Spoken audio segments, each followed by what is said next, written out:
Hi everyone, this is Balázs from Racing Greek. This is the second part of my Icons Classic Land Rover Defender 90 review. You can check out the first part with all the building details by clicking on the link in the top right corner.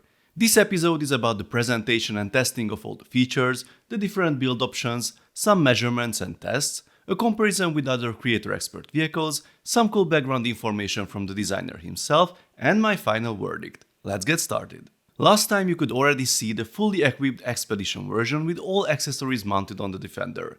How difficult it is to convert it to the standard version? Well, I got some good news. Fortunately, you don't really have to rebuild things, which is great. Okay, technically you have to swap a few pieces, but it's not like the case of the Porsche between the Targa and the Turbo versions, or even the DeLorean, where you have to disassemble accessories or parts to reuse them in a different configuration. So, here are all the things removed, now the parts to replace. You need to take those 6 roof rack mounting points and replace them with the green curved pieces. The front license plate goes in place here with 2 additional pieces filling the gap. About the license plates, according to the designer, the ones with the screws should be the UK ones, the other 2 are the US version. I'm not sure if the US license plates are supposed to be yellow though.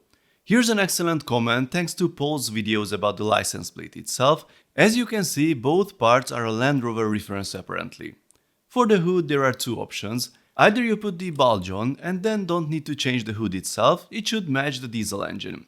If you want the flat version, then you need to replace the yellow part with the green one and reverse those 2 pieces with the stud holes, that's it. Whoops, slight correction. Apparently you need to take things apart a bit as the 2 2x4 tiles need to be removed from the bulge to cover that previously studded section, too bad.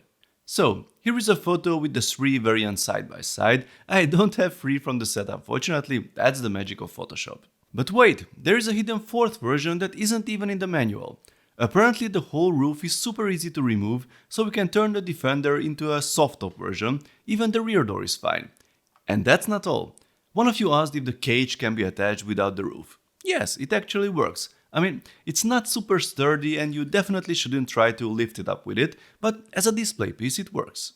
Now let's go over all the features and functions, and in the meantime I will tell you some background information I got from the designer. As for the specific model and color, Land Rover has suggested the D90 and this color has the most iconic Defender look. I guess that explains why the Heritage Edition looks like this as well, but the LEGO version isn't based on a single exact edition.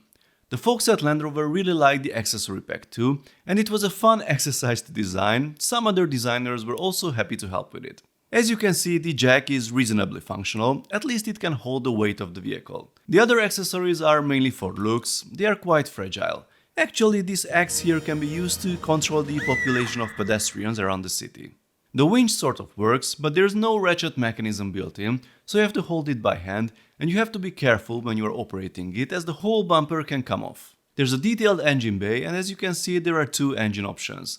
Thanks for all the advice on the exact petrol and diesel engine models. As it turns out, the design isn't based on exact engine options, but they rather try to represent an essence of the various V8 petrol and 5-cylinder diesel engines that have been available for the Defender over the years. The interior looks pretty good. Well, some of you said it was too nice for a Defender, but I looked it up and it matches the design of the Heritage Edition.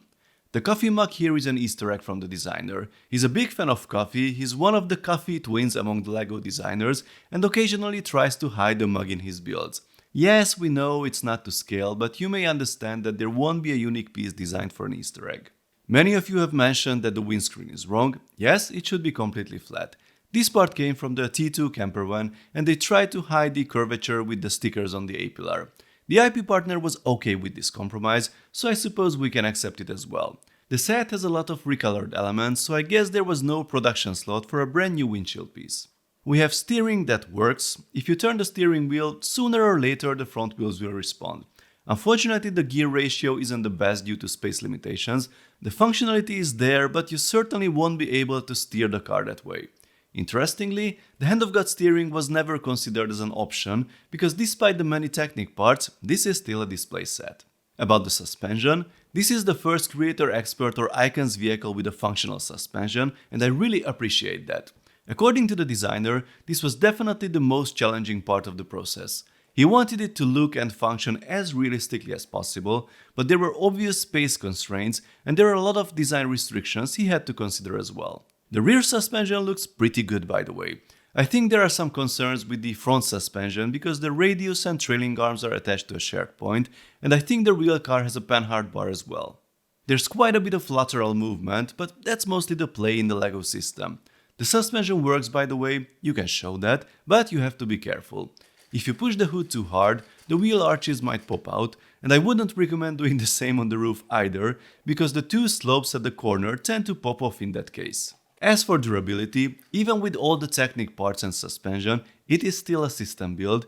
Think of it as a LEGO sculpture on wheels. It does survive a moderate drop test though. Well, I'm pretty amazed actually. You should be more careful when picking it up. I wouldn't dare to drop it from this height, although the Technic brother can easily withstand it. Speaking of the others, here it is compared to some of the other Creator Expert and Icons vehicles you wanted to see. According to the information I found online, the original vehicle is about 4 meters long. That puts the LEGO version somewhere between 1/12 and 1/13 scale, which means it's a good match for most of the other vehicles here. That's one of the goals of the theme, by the way. The size of the wheels was one of the main elements defining the scale. The Technic and Belleville figures are unfortunately too small in it, they look like children. Someone asked for the full height with everything included. I measured 19 centimeters to the top of the rack, but if you add the jerry cans there, then the whole thing is about 23 centimeters high. This brings us to the last point we need to talk about, the price. The set will be available for 240 euros or dollars, and many of you said that's just too much. Undoubtedly, this is a quite visible sum for a toy car, but let's try to put it in perspective. If you look at the other Icons vehicles currently available, the pickup truck costs only 130 euros, which is a very good deal for the price. The Camaro and the Porsche cost 170 euros, but both have relatively fewer parts compared to the Defender. The DeLorean is somewhere in between with a 200 euro price tag, and the Ecto One is available with the same price tag and a very similar number of pieces. I know, the piece count shouldn't be the basis for comparison, but everyone looks at that data first.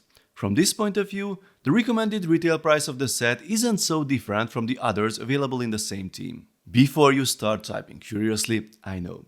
The Technic Defender was only 200 euros and you could get it for like 120 euros when it was on sale, and yes, it is much bigger for less money. If you want working functions, differentials, a gearbox and some authentic mechanical challenges, you will choose this one anyway. If you live in the US, you can get a smaller but fully RC Traxxas Defender for $120. For us in Europe it's more like 200 euros, but still. I have the Bronco version which looks super cute next to the LEGO builds. If you want a really nice die-cast version, you will have to spend about the same amount, but this almost real Defender 90 Heritage Edition, yes, almost real is the brand, it definitely looks more detailed, although it's more like the little Bronco here in terms of size. So, there are many options if you want to spend your money on a toy Defender, and I'm afraid this one won't be the best choice for many of you. If you want something RC, then buy an RC car without hesitation and don't look back, because this thing is really fun to play with. If you want a nice scale model with super accurate details, go for the diecast version. If you are a Technic fan, you will buy the Technic set for sure. This model has all the advantages and weaknesses of the 18 plus LEGO Icons sets. As a LEGO set it looks great, has lots of detail, you can build it yourself, and there are lots of customization options, but in the end it's still a fragile brick-built statue whose accuracy is limited by the material itself. And although it includes many Technic parts, it is not as durable and playable as this one. The Icons version is a true shelf queen. The accessory pack is cool and I think it adds value to the set, but a lot of people want to display this version so they will end up with a big pile of unused parts. Yes, LEGO could have sold it separately like a Super Mario add-on pack, but I think that only works if you have a lot of add-ons for a particular product. I'm afraid that means there won't be many people for whom this set is really the best choice, or who will be really happy with the end result for X amount of money. As for the price, you could get the Ecto One at 30% off on Amazon or Zavi during the holidays, and I'm sure the same will be true for the Defender, so I would wait for a decent discount if I were you. So, do I like it? Yes, I like it very much. It offers both Technic and system building experiences, which is quite unique. It's nothing spectacular or complicated, but it's still fun to build. The end result is a rolling statue and I wish it was a bit more accurate from a technical standpoint, but it looks great among the others, so I would definitely buy it with the discount mentioned earlier. Please let me know your thoughts in the comments, folks. If you like this video, then please give it a thumbs up. I also suggest to subscribe with notifications, as more exciting LEGO videos will be coming soon. See you next time, bye bye.